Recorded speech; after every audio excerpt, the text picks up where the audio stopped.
স্থলবন্দর দিয়ে পরিচালিত আমদানি রপ্তানি কার্যক্রম ও এই খাত থেকে অর্জিত রাজস্ব আয় দেশের অর্থনৈতিক উন্নয়নে গুরুত্বপূর্ণ ভূমিকা পালন করে। আর বাজেটের উপরে নির্ভর করে আমদানি রপ্তানি কার্যক্রম। আরও অল্প কিছুদিন পরে অন্তর্বর্তীকালীন সরকার 2025-2026 অর্থ বছরের বাজেট প্রণয়ন করবে। এই বাজেট নিয়ে কুড়িগ্রামের ভ্রুঙ্গামারী উপজেলার সোনাহাটা স্থলবন্দরের আমদানি রপ্তানিকারক সহ এখানকার শ্রমিক ও এই উপজেলার সাধারণ মানুষ কি ভাবছে সেই বিষয়টি আপনাদেরকে জানানোর চেষ্টা করব। আমাদের এখানের মূল প্রোডাক্ট যেটা আমরা আমদানি করি সেটা হচ্ছে কয়লা এবং পাথর। আমাদের এই পাথরের যে ট্যাক্সটা, এটা 2024 সালের সেপ্টেম্বর মাসে একবার বেড়ে 686 টাকায় উন্নীত হয়। এরপরে অক্টোবর মাসে আবার বেড়ে 696 টাকা হয়ে যায় এবং বর্তমানে আমরা এই ট্যাক্সটাই প্রতি মেট্রিক টনে 711 টাকা দিচ্ছি। এই জন্যই সরকারের কাছে আমি অনুরোধ করছি যে একটা বাজেট ঘোষণা হওয়ার পরে জুলাই মাসে যেটা নির্ধারণ হবে সেটাই যেন পুরো বছর চলে, বছরের মাঝখানে যেন এই ভ্যাট ট্যাক্সটা আর না বৃদ্ধি পায়, যার কারণে আমরা সমঝোতা করতে পারি না, আমরা মেনটেন করতে পারি না। আর সর্বোপরি আমি যেটা বলবো যে যেহেতু সোনাহাট স্থলবন্দরের ব্যবসায়ীরা অর্থাৎ আমরা আমদানিকারক হিসেবে সরকারের অনেক বড় একটা সাপোর্টের অংশ, সুতরাং আমরা যাতে ব্যবসা বান্ধব পরিবেশ সৃষ্টি করতে পারি এবং আমরা সরকারকে যেন সহযোগিতা করতে পারি, এই দিকগুলো বিবেচনা করে সরকার যেন আমাদের কোনো বাড়তি ভ্যাটের বোঝা চাপিয়ে না দেয়।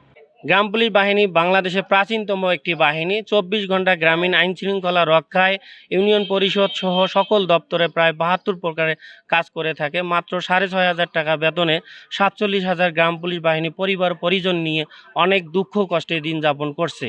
আসছে বাজেটে গ্রাম অন্তর্বর্তীকালীন সরকারের প্রধান কাছে আকুল আবেদন যে গ্রাম পুলিশ বাহিনীর জন্য বরাদ্দ বৃদ্ধি করে গ্রাম পুলিশ বাহিনীর জন্য বেতন বৃদ্ধি সহ চাকরি জাতীয়করণের দাবি জানাচ্ছি। 23 সালে এসে কোনো প্রজ্ঞাপন ছাড়াই আমাদের পোর্টের ট্যাক্সের নির্ধারণ করা হয় $13 অ্যাসেসমেন্টে। এর ফলে আমরা ব্যবসায়ীরা লসের অঙ্ক ভুগতেছি গভর্নমেন্ট এই ট্যাক্সের বোঝা চাপায় দেওয়ার কারণে। এই ট্যাক্সের বোঝাটা যদি একটু কমায় দেয় আমরা স্মুথলি আরও ব্যবসা করতে পারবো, ব্যবসার লাভের মুখ দেখতে পারবো। অনেক ব্যবসায়ী এই ট্যাক্সের যন্ত্রণায় ব্যবসায় লস দিয়ে তারা গোটায় চলে গেছে। আমরা যারা কয়জনে আছি তারাও এই ভুক্তভোগী। এই আমাদের গভর্নমেন্ট হলো ব্যবসায়ী বান্ধব গভর্নমেন্ট, তাই আমরা চাচ্ছি যে ট্যাক্সের বোঝাটা যেন আমাদের ঘাট থেকে একটু কমায় দেওয়া হলো $10 অ্যাসেসমেন্টেই করা হয় আগের নিয়মেই। তো আমাদের স্থলবন্দরের বিভিন্ন আইটেমের মধ্যে সবচেয়ে হিট আইটেম হলো পাথর এবং কয়লা। এবং পাথর যে আইটেমটা আছে এটার 2023 সালে এটা অ্যাসেম্বলি ভ্যালু যেটা আর কি, সেটা $10 থেকে $13 উন্নতি করা হয়। এবং $13 করার পর থেকে এখন আমাদের ব্যবসায়িক যে ট্রেড ইয়েটা আছে, ভ্যাটটা আছে আর কি, এটা 5% থেকে সরকার 7.5% নিয়ে গেছে। এবং ডলারের যে একটা উচ্চ মূল্য 122 টাকা দরে এখন ডলার, এটার কারণে আমাদের যে ট্যাক্সের বোঝা বইতে হচ্ছে, যে টাকা দিয়ে আমরা পাথর কিনতেছি সেই টাকায় আমাদের ট্যাক্স দিতে হচ্ছে। এমন একটা পর্যায়ে যাচ্ছে আমরা আসলে ব্যবসায় কোনোভাবে ইয়ে করতে পারতেছি না। সরকারের যে স্থাপনা নির্মাণে এই পাথরটা ব্যবহার হয়, তো এই ট্যাক্সটা এখানে বাড়ার কারণে আমরা সরকারের সেই সহযোগিতার আমরা অংশীদার হতে পারছি না, যার কারণে সরকারের কাজের ব্যাহত হচ্ছে, পাশাপাশি ব্যবসায়ীরা এখানে লস হচ্ছে। ভাই আমরা তো কৃষক মানুষ, কৃষি কাজকর্ম করে খাই।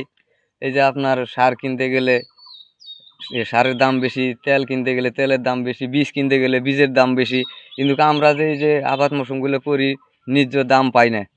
আবার এই যে সামনে বাজেট আইতেছে, তখন এই যে সারের দাম, তেলের দাম, বীজের দাম তখন যেন না বাড়ে। আমরা যে কৃষকের ফসলগুলো পাইতেছি এটার দাম যেন ন্যায্য মূল্য পায়, আর সামনে বাজেটে যেন দাম যেন কম থাকে, এটাই আমাদের সরকারের কাছে দাবি। আমরা শ্রমিক মানুষ, স্থলবন্দরের শ্রমিক মানুষ, সারাদিনে কাজ করি খাই।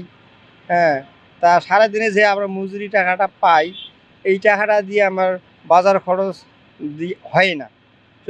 1 কেজি চালের দাম 60 টাকা, 1 কেজি মাছের দাম 200 টাকা, যে কোনো আমদানি গেলে 50-60 টাকা কেজি।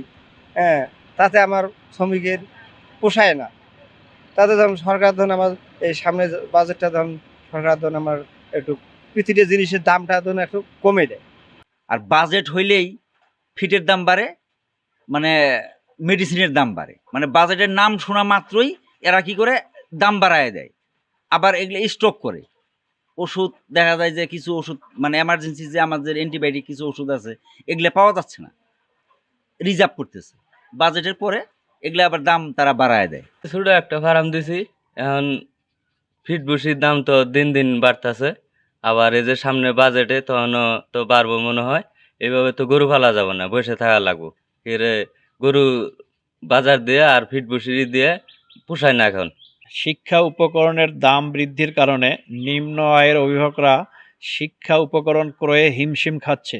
তাই সামনের বাজেটে শিক্ষা উপকরণের দাম কমানো উচিত। শিক্ষার মান উন্নয়নের জন্য সামনের বাজেটে শিক্ষা খাতে বরাদ্দ বৃদ্ধি করে সমস্ত শিক্ষা ব্যবস্থাকে জাতীয়করণ করার জন্য অন্তর্বর্তী সরকারের কাছে অনুরোধ করছি। সোয়াবিন তেলের দাম আসলে অনেক লাগালের বাইরে। আসলে এই বাজেটে আমি প্রধান উপদেষ্টার কাছে আবেদন করব যে উনি যেন এই বাজেটে সোয়াবিন তেলের এবং অন্যান্য নিত্য প্রয়োজনীয় সামগ্রীগুলো যেন সহনীয় পর্যায়ে রাখেন এবং আমাদের নাগালের মধ্যে যেন রাখেন, আমরা যেন ক্রয় করে খেতে পারি।